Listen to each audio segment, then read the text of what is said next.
एक चोटी पर एक छोटा सा बच्चा अपनी मां के साथ एक घर में रहता था। उससे थोड़ी पहाड़ की चोटी थी, थोड़ी ही दूरी पर एक और पहाड़ था जो कि उससे ज्यादा ऊंचा था। वहां पर एक घर था जो कि बहुत चमकीला दिखता था। उसके घर से, उस बच्चे के घर से, वो अपने घर से कई बार बालकनी से, कई बार खिड़की से, कई बार बाहर निकल कर देखती थी और सोचती थी काश मेरा घर भी ऐसा ही होता, काश मेरे घर की खिड़कियां भी ऐसे ही सोने की लगती। मैं एक दिन उस घर में जरूर जाऊंगी, एक दिन मैं उस घर में रहूंगी, मैं वहीं जाकर रहूंगी। इस इच्छा के साथ वो धीरे धीरे बड़ी होने लगी। रोज देखती, रोज उसकी इच्छा इसी तरह से बड़ी होती चली गई। रोज उसने कंपैरिजन करती चली गई कि मेरा घर ऐसा है, वो घर कितना सुंदर है, काश मुझे वहां रहने का मौका मिलता, काश वही मेरा घर होता। रोज माँ से बोले कि माँ क्या मैं नीचे जा सकती हूँ घूमने के लिए, मैं साइकिल जा सकती हूँ। माँ रोज मना कर दे, नहीं बेटा आप अभी छोटे हो। लगातार रोज पूछे जाने से, महीनों के पूछने के बाद एक दिन माँ ने झुंझला कर ही कह दिया ठीक है जा, चली जा साइकिल से। तो उसने क्या किया, उस बच्चे ने साइकिल उठाई और जल्दी जल्दी चला करके उस चोटी पर पहुंचने की कोशिश करने लगी। वो चोटी थोड़ी दूर थी, मगर उसके मन में जो महीनों से इच्छा थी, वो इच्छा उसको मजबूर कर रही थी कि वहां तक पहुंच जाए।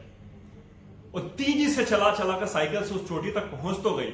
जब वहां पहुंची तो उसने देखा यहां तो कोई ऐसा घर है ही नहीं जिसकी खिड़कियां सोने की हों, जो चमकीला हो। उसको जब उस चोटी से उसने अपने घर को देखा तो उसको महसूस हुआ तो मेरा घर है जो इतना चमकीला लग रहा है, उस पर सूरज की रोशनी पड़ रही है और वो घर चमक रहा है, वो सोने का घर लग रहा है, उसकी खिड़कियां इतनी सुंदर ब्यूटीफुल लग रही हैं, जिस घर में मैं खुद रहती हूं। उसको पता चला, उस दिन उसने महसूस किया जो मेरा है वो सबसे अच्छा है, मुझे उसमें ही खुश रहना चाहिए, मुझे उस चक्कर में, उस कंपैरिजन के चक्कर में नहीं रहना चाहिए कि काश मुझे वो मिल गया होता। अच्छे की तैयारी तो करनी चाहिए, बड़े की तैयारी तो करनी चाहिए, बड़ा सोचना चाहिए, मगर जो है उससे घृणा भी नहीं करनी चाहिए, जो है उसको बढ़ाते रहने की कोशिश करनी चाहिए और उससे नया सीखने की कोशिश करनी चाहिए। कंपैरिजन कभी भी आपको आगे नहीं बढ़ने देता। कंपैरिजन हमेशा आपको डिमोटिवेट करेगा, कंपैरिजन हमेशा आपको कमजोर बनाएगा। कभी भी यदि मछली कंपैरिजन करने लगे बर्ड से कि काश मैं भी उड़ पाती, तो मछली ना तो तैरने के काबिल रहती, ना ही वो किसी उसकी जिंदगी का कोई मतलब रह जाता।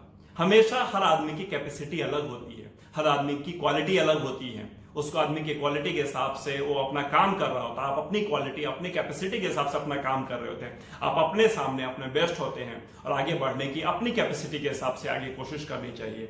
दूसरे को देख करके, दूसरे का देख करके, दूसरे के घर को देख करके अपने घर को कमजोर, अपने घर को हल्का नहीं मानना चाहिए। हाँ, इसका मतलब मैं बिल्कुल नहीं कह रहा कि बड़े की तैयारी नहीं करनी चाहिए। बिल्कुल बड़ा देखने के, बड़ा चाहने के, बड़ा पा लेने की हमेशा तैयारी करनी चाहिए, हमेशा इच्छा रखनी चाहिए, मगर इतना भी नहीं दुखी होना चाहिए कि मेरे पास ये नहीं है, मेरे पास वो नहीं है। लगातार कोशिश करेंगे, लगातार मेहनत करेंगे, आप एक दिन वो मुकाम पा लेंगे जो आप पा लेना चाहते हैं। एक और कहानी सुनाता हूं आपको। एक साम्राज्य की बात है, बहुत पुराने जमाने की कहानी है। एक साम्राज्य की बात है, वहां का एक नियम होता था, हर कुछ वर्षों के लिए एक राजा बनाया जाता था देश में से किसी एक युवा को। 5 साल 6 साल के लिए ही एक टेन्योर होता था। उसके बाद उस राजा को एक जंगल में छोड़ दिया जाता था जो उस देश का सबसे खतरनाक जंगल होता था, और छोड़ दिया जाता था कि अगले 5 साल जब तक नया राजा नहीं बन जाता तब तक आपको वहां रहना है। अगर आप जिंदा रह गए तो आपको वापस साम्राज्य में बुला लिया जाएगा और अगला राजा फिर से आपको बनने का मौका दिया जाएगा। ये क्रम बहुत वर्षों से चल रहा था उस साम्राज्य में। एक राजा बना, उसको भेज दिया गया, उसने राजा का पूरा कार्यकाल पूरा किया, 5 साल का, 6 साल का, जो भी नियम था। उसके बाद उसको 6ठे साल जंगल में भेज दिया गया। जंगल में जाए, वहां जंगल में बहुत खूंखार जानवर रहते थे और कोई उसके साथ ना तो खाने पीने का सामान, ना ही कोई सैनिक, ना ही कोई हथियार, और वहां जाता था, कुछ ही दिनों के अंदर में जंगली जानवर उसको मारकर खा जाते थे। ये बात सभी जानते थे उस देश के, इसलिए कोई वहां का राजा बनना नहीं चाहता था। एक बार ऐसा ही हुआ, कोई आदमी राजा बनने को तैयार नहीं, जिससे पूछा जाए बोले नहीं मैं राजा नहीं बनूंगा। उसमें एक लड़के ने कहा मैं राजा बनना चाहता हूं। लोगों ने उसको समझाया कि भाई पता है ना, तुम बहुत छोटे हो अभी इस पद पर जाने के लिए, इतने बड़े बड़े लोग नहीं जाने को तैयार, तुम जाने को तैयार हो रहे हो। उसने बोला मुझे बनाओ, मैं तैयार हूं बनने के लिए। लोगों ने उसको तैयार किया, लोगों ने उसको अगले पिछला राजा जो उसको जंगल भेजा, इसको राजा की गद्दी पर बिठाई। जिस दिन वो राजा बना उसी पल से उसने घोषणा की कि मैं जंगल में घूमने जाना चाहता हूं, जिस जंगल में अभी तक के पुराने राजाओं को भेजा गया है। उसके साम्राज्य के लोगों, सेनापतियों ने पूछा, सैनिकों ने पूछा, राजा ये कैसा डिसीजन है? उसने बोला बस मेरा ऑर्डर है, मुझे ले चलो।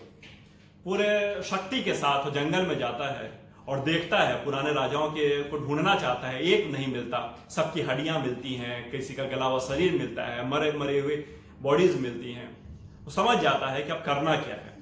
वो वापस आता है अपने साम्राज्य में, अपने महल में, और अपने देश में अलग अलग कोनों पर जू बनवाता है, चिड़ियाघर बनवाता है, और हुक्म देता है कि 1 साल के अंदर में जंगल में सैनिक जाएंगे और इस तरह से ट्रेन करें कि जंगली जानवरों को पकड़ पकड़ के चिड़ियाघर में रखेंगे। जैसा उसने ऑर्डर दिया, चिड़ियाघरों में जानवरों को भरने का काम शुरू हो गया।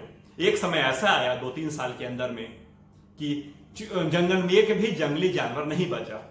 अब उसके पास अभी भी 2 या 3 साल बचे हुए थे। उसने कहा अब जो घना एरिया है, जिन एरिया में बहुत ज्यादा पेड़ पौधे हैं, उन एरिया को काट दिया जाए, उन पेड़ पौधों को, और देश के विकास में उन पेड़ों को यूज किया जाए। अलग अलग तरह के उसने बिल्डिंग्स बनवाई देश के अंदर ही, लकड़ी की बिल्डिंग। जंगल के अंदर भी कुछ अच्छे अच्छे उसने घर बनवाए। जंगल के अंदर बहुत तरह के डेवलपमेंट करने की कोशिश की और डेवलपमेंट कर भी दिया। कुछ घर बनवाए लकड़ियों के, कुछ उसने सड़क का निर्माण का काम शुरू करवाया। एक ऐसा समय आया जब उसका कार्यकाल कंप्लीट हो रहा था। उसको लोगों ने बोला तुम्हारा कार्यकाल पूरा होने वाला है, अब तुम्हें जंगल जाना पड़ेगा। उसने कहा मैं बिल्कुल तैयार हूं जाने के लिए। लोगों ने कहा तुम्हें डर नहीं लगता? उसने कहा जो लोग पहले गए थे उन्होंने अपने पास्ट से नहीं सीखा था करना क्या चाहिए। मैंने अपने पास्ट से सीखा है, वर्तमान में काम किया है, भविष्य की तैयारी की है। 5 साल का इंतजार कीजिए, मैं आपको दोबारा आऊंगा यहाँ पर, अगला राजा मैं फिर बनूंगा एज पर द रूल।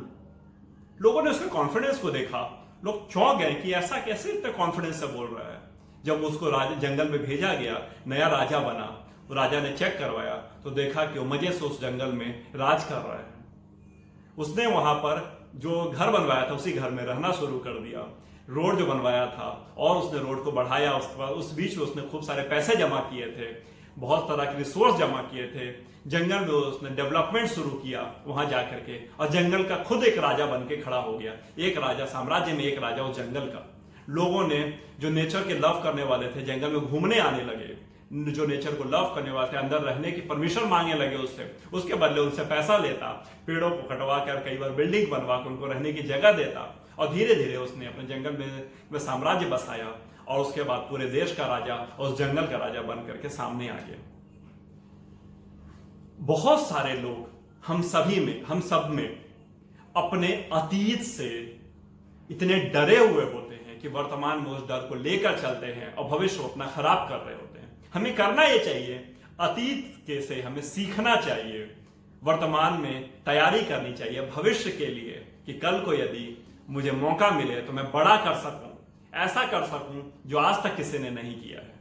अगर इसी कहानी से हम शिक्षा लें तो हम पाते हैं कि यदि उसने भी अगर पुराने राजाओं की तरह यह मान करके सत्ता पे बैठा होता 5 साल बाद तो मेरी मौत हो जाएगी, तो पक्का उसकी मौत हो गई। तो उसने पहले के जो एक्सपीरियंसेस थे उससे सीखा, पहले के जो एक्सपीरियंस थे उसने अपने आप को ट्रेन किया और उसने इस काबिल बना दिया कि वो हमेशा के लिए उस साम्राज्य का राजा हो गया, क्योंकि उतने आगे की सोच किसी की थी ही नहीं। और वैसा ही हमें भी करना चाहिए, हमें भी इतने आगे की सोच रखनी चाहिए, इतना बड़ा विजन होना चाहिए हमारा। कहते हैं ना, विजन हमें खुली आंखों से दिख जाना चाहिए, और ड्रीम नहीं होनी चाहिए, नाइटमेयर नहीं होना चाहिए। हमारे पास ऐसे ड्रीम होना चाहिए जो खुली आंखों से देख सकें। तो हमें भी उसी लड़के की तरह अपने भविष्य की तैयारी आज वर्तमान में रहते हुए करना चाहिए, इस तरह से करना चाहिए कल हो ना हो, आज तो मुझे अपनी पूरी एफर्ट के साथ पूरी मेहनत से काम करना है। चलिए, उम्मीद करता हूं बहुत कुछ सीखा होगा आपने इन दोनों कहानियों से। मिलता हूं बहुत ही जल्दी नए वीडियो में।